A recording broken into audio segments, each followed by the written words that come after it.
A candle. I love you. What does it mean to put a candle in your window? It's a sign, I know. It's symbolic, too? Maybe. It depends on why you're putting it there. Why do you put a candle in your window? Because the sun is failing. I hold my hand in front of the flame to protect the flame from its movement across the room. I open the curtains and feel the little bit of draft coming in from the old home's paint-flaked windows. I set the candle down. I wonder, what does it mean that the sun is failing? It's symbolic, I know. It's a sign of the times? Maybe. The sun is always failing. I think there's an old Chinese proverb that goes something like, "May you live to see the sun fail in your time?" I don't know. I imagine some rosy-cheeked old man who's lost a couple of teeth smiling after he tells me that. From outside, across the street, down the block, the rosy-cheeked old Chinaman sees the candle in the window, shrugs his shoulders, and walks off, not knowing why the candle's there. He doesn't know what it means that the sun is failing either. Hence the smile. When there's no answer to the question, why do you put a candle in your window, the question becomes, why am I putting a candle in my window? And of course, it's just because, as I look up and down the street suspiciously, I can see that all of my neighbors have candles lit in their windows. Why? The sun? I don't know.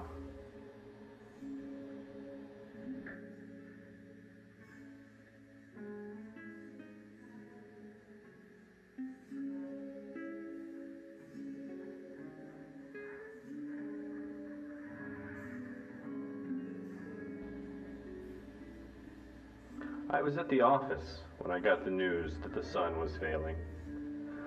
Odds would be good that I'd be there. I'm rarely at home anymore. And then I wonder how my response would have been different if I'd received the news that the sun was failing on one of those rare occasions when I do stay at home. Often because I've spent too much time at the office, and I, myself, am feeling burnt out. Anyway, as it happened, I was at the office, and it was not the most important news of the day. The possible merger of the assembly division with Taipei was on my mind more than anything else. And while I don't want to bore you with the specifics, while we had seen this possibility coming a long way off, we thought it was still a long way off. Then you get the message.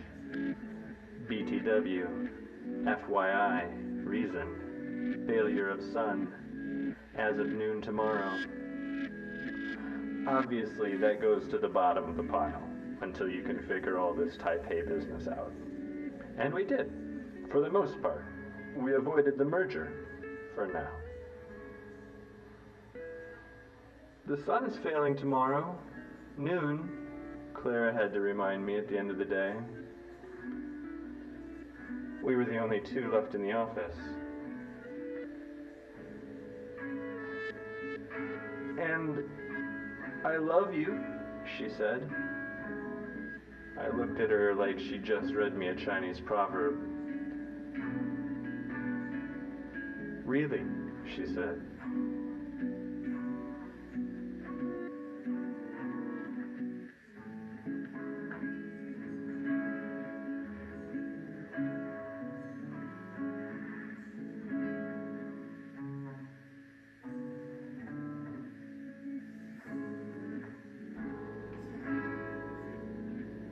So there you go. Noon approaches, and for reasons unbeknownst to myself, I put a candle in the window. And then a little miracle happens, right in front of my lawn. A deer comes walking down the street. I guess I've never had enough experience with deer to understand them.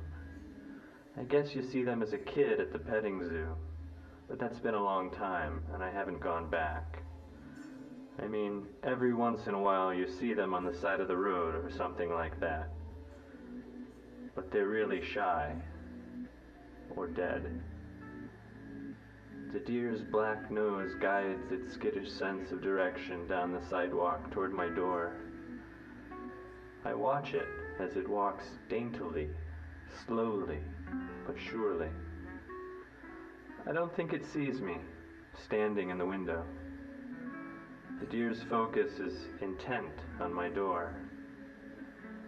Just as I lose sight of it, just as I expect to hear it rap on the front door, Clara comes up behind me.